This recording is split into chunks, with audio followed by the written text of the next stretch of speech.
L'exercice libéral, je suis loin de le connaître parce que donc là, on n'a pas encore eu beaucoup de stages chez le praticien. Pour moi, la définition, c'est vraiment faire ce qu'on veut et se faire plaisir dans son métier pour pouvoir l'exercer le plus longtemps possible. J'ai pas encore choisi et je pense que ça viendra aussi avec les stages et en fonction des matières qu'on va étudier aussi, mais je préfère pas me fixer tout de suite, je suis qu'en 4e année, donc voilà.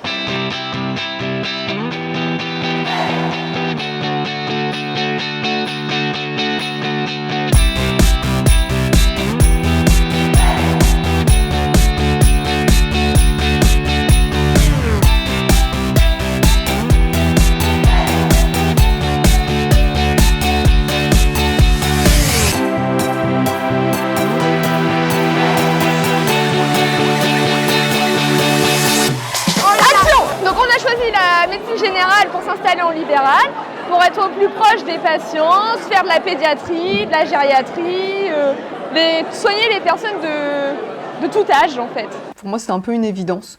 Il y avait vraiment le côté libéral qui me plaisait et le côté de ne pas m'enfermer dans une spécialité et de pouvoir voir les patients de façon régulière et au long cours. C'est toujours intéressant d'avoir des collaborateurs. En fait, c'est vrai que sinon, en libéral, c'est souvent la peur quand on ressort, c'est que finalement on est tout seul.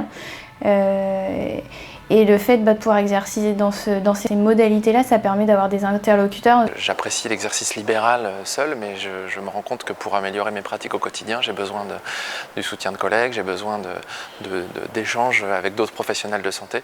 Et le PSLA a été un formidable outil pour travailler dans ce contexte-là.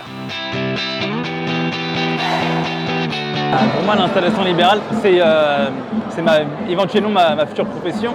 C'est ce que je compte faire et ça me plaît très bien. Moi, je pense qu'en médecine générale, on peut travailler en PMI, on peut travailler aux urgences, on peut travailler en centre médico-psychologique. Être proche des gens, c'est très important en médecine libérale et c'est vraiment une composante fondamentale. C'est la possibilité de s'installer où on a envie. J'ai développé de A à Z une patientèle en rencontrant des confrères médecins généralistes.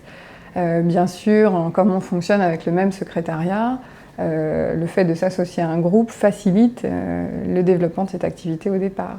Je crois que le plus important, c'est pas tellement les histoires de contrats, c'est plutôt les contrats entre hommes. Est-ce qu'on s'entend bien? Est-ce qu'on est dans une bonne équipe? Est-ce que les gens ont une communauté de vue? Donc du coup, on est plus proche du patient parce qu'on est le premier recours, surtout en médecine générale. Moi, j'ai pris médecine générale. Elle est en train de se marrer derrière. Et après, le généraliste, c'est vraiment le médecin de famille, etc.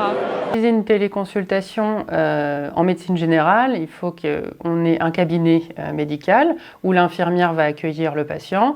Donc une salle qu'on peut retrouver comme un bureau de médecin généraliste avec une table d'examen. La seule solution, c'est l'engagement collectif. Et pour qu'il y ait un engagement collectif, il faut qu'il y ait un partage de valeurs et un partage de vision. Le partage de valeurs, c'est qu'il faut assumer en France que le numérique, ça doit être humaniste, quoi. Il y a une proximité effectivement organisationnelle qui est nécessaire parce que pour que tout fonctionne à merveille, il faut aussi que l'équipe puisse se réunir et qu'on puisse avoir des échanges, ce qui est le cas très régulièrement.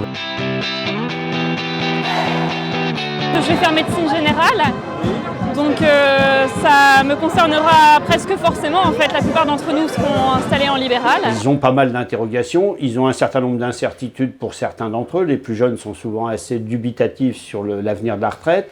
Et les plus âgés, en fonction de la situation qu'ils ont regardée ou pas, sont plus ou moins bien informés. Je n'ai rien à rajouter.